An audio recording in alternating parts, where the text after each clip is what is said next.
deals between you and Mr. Trump? There were no deals. We had been engaged in conversation. When did you make that decision?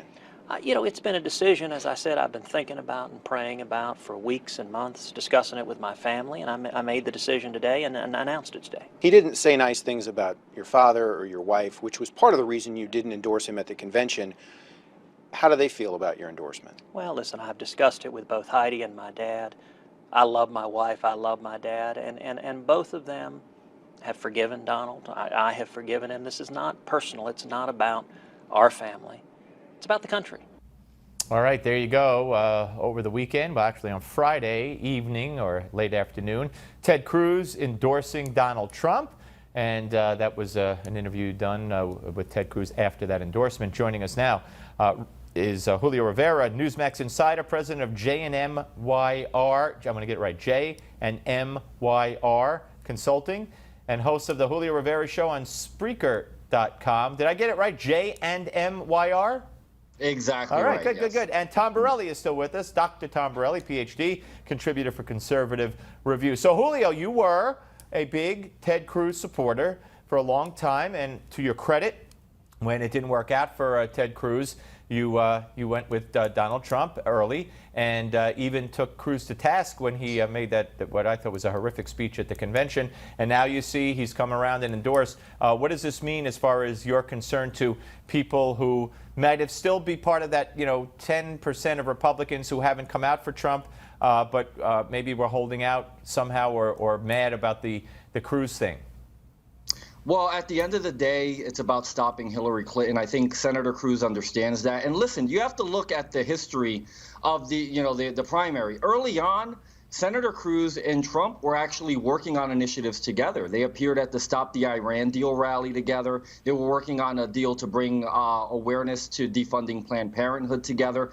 There's a lot of things ideologically where they fall in line together. And I think if it didn't get nasty, if it wasn't about the wives and about Ted Cruz's dad and all these other issues, Ted Cruz probably would have gotten on board a lot earlier. I think that the perception was that he would have looked weak had he given the support too early, too soon. And I think that a lot of the points that Donald Trump was hitting on weren't consistent with what Ted Cruz wanted to hear. I think over the last couple of weeks, and really since Bannon took over the campaign, we've seen a more focused Donald Trump, a more presidential Donald Trump, and one that's actually been a lot more palatable to conservatives. And that's why Ted Cruz now at this point is ready to endorse him. What about it, Tom? Bill Kristol was with us in the previous segment and said that right now the Conservative Party or the conservative movement doesn't have a leader, and it's not Ted Cruz, with all due respect. He said hasn't done enough yet, and he doesn't think that this endorsement is that big a deal. Well, I think Ted Cruz did the right thing by endorsing Trump, because obviously you want unity and nothing but Hillary. And look, he's got to think, ultimately, Cruz has got to think about his constituents in Texas, where energy is a huge issue. We know Hillary Clinton's energy plan. She really wants to put an end to fossil fuel use, which would be horrible for that state's economy. I'm glad he's doing it. But I think he's also a smart man. He's also a politician. He sees the Trump train. He sees the momentum. And he didn't want to be the owned outsider on that team as well, because he's also taken on the establishment from within inside the Senate. So he could have been, one man left really alone. So I think he made the right political decision, and I think he also made, a really good decision for his constituents. Yeah, I agree. Julio, we had a document dumped by the FBI, as I've alluded to earlier on Friday night, talking about their investigation into Hillary Clinton, and it turns out that several people were granted immunity or limited immunity, not only the IT people, but Cheryl Mills, and that Cheryl Mills was later allowed to sit in on Hillary's interrogation or interview with the FBI. I mean, you can't make this stuff up. I really always wanted to give Comey and the FBI the benefit of the doubt, certainly before any of his reports to us. I thought that the FBI would be upstanding, the Justice Department would be screwing around. But it appears, even by virtue of Comey's remarks, and then in the next breath said nobody would prosecute this after he laid out a case, and then saying it wasn't even close at a future date, and now we know that they gave immunity or limited immunity to Mills and others, and the document dumps the Friday on Labor Day weekend, and now last Friday another one. It just seems to me, I'm sorry, the FBI didn't want anything to do with indicting Hillary or charging Hillary. And some are saying it's because Obama would have been caught up in it because he said he didn't know about her private server or her private account. Yet now we know that he emailed her all the time using a pseudonym. Yeah, I think that it would be chaos right now. I think the house of cards would come down and people would finally know the truth. And I think that the FBI, the Justice Department, they're all afraid of what would happen. It would probably be chaos. People would have no faith, no trust in the government. The Democrat Party would obviously go down in November quite easily. And the fact that so much of this information is out there, and people should be well aware of it at this point. The fact that Hillary Clinton is even competitive in polling at this point boggles my mind. It's a sad state of affairs when Americans at this point have accepted this type of behavior from our government as the new normal. Yeah. All right. We always solicit calls on America Talks Live. Your participation out there, 877 Newsmax and 877 Newsmax. Call now. We have Tony, who's already on the line from Toms River, New Jersey. Hello, Tony. Hi.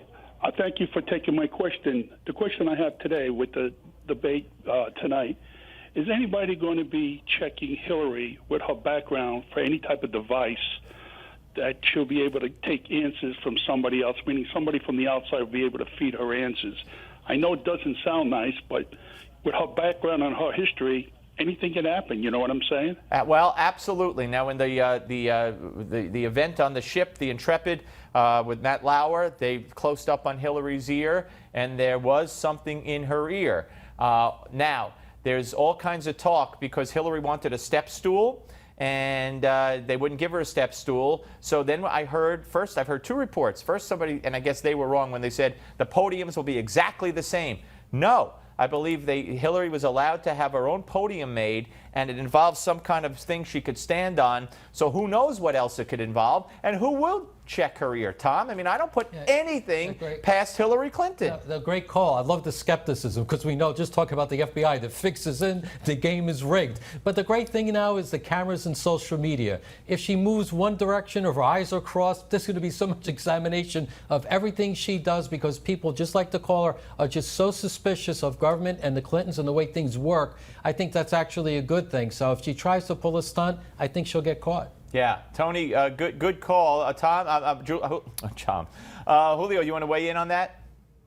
Yeah, I mean, at this point, I think it should be fair. It should be down the middle. I don't think any candidate that's on that stage should have access to any other kind of device or should be given any other type of special consideration. I mean, if you can't do the job, if you can't participate in the debate under the same rules, then you really shouldn't be there. And I am really concerned with Hillary Clinton, the possibility of someone that's in her condition, as has been speculated, that there may be something neurologically wrong with her, having that position as the most powerful person in the free world. Yep. All right. Let's get to the next call. Bruce from Reading, Kansas. Hello, Bruce. Welcome aboard. Thanks for calling, sir. Hello. Yes, sir. You're on. Thank you for calling. Well, why don't they prosecute? Are they that scared of what Obama will do to them if they try to prosecute Hillary? Well, she broke the law. Yeah, but she did apparently break the law. It's not the FBI's job to decide that a prosecutor wouldn't take the case. Their job is to say there's enough here to recommend an indictment. And, everybody involved that I've talked to, including two former U.S. attorneys general on this show, said as they were watching Comey lay out the case, they saw the evidence. They saw enough to prosecute. So why didn't he recommend? I don't know. I mean, what went on during that bus, that little plane chat with Janet Reno? Might as well be Janet Reno. Loretta Lynch and Bill Clinton. Was there a similar meeting between Bill Clinton and FBI Director Comey at some point that we don't know about? I don't know, but something stinks. I'll tell you that much. All right, final 30 seconds each. Julio, what can we expect tonight? I hope we get a more disciplined presidential Donald Trump. I hope he doesn't take the bait, which I'm sure is certainly going to be there. He's going to be attacked by the moderators. He's going to be attacked by Hillary Clinton. He needs to stick to the facts. He needs to stick to the platform, and he needs to make his points clearly and declaratively of what his presidency will look like. If he does that, he wins. All right, Tom? Totally agree. Act presidential, lay out your economic plan, your energy plan, and just keep ringing that. We had 2 callers. What? Everybody's skeptical. The game is rigged. You just have to say that when Holt says something, the game is rigged. He wins. All right. Now, thank you, Julio. Thank you, Tom. Really appreciate it, as always. When we come back, John Zogby, we're going to talk about all the polls. They're all got Trump ahead or tied, even the swing states, as I mentioned. So we'll talk about that, and not to mention what some consider the Bible, saying that if the election were held today, Trump would win. Also, a Gimme 5, which is going to ask the question and hopefully answer the question, who is Lester Holt? Don't go away.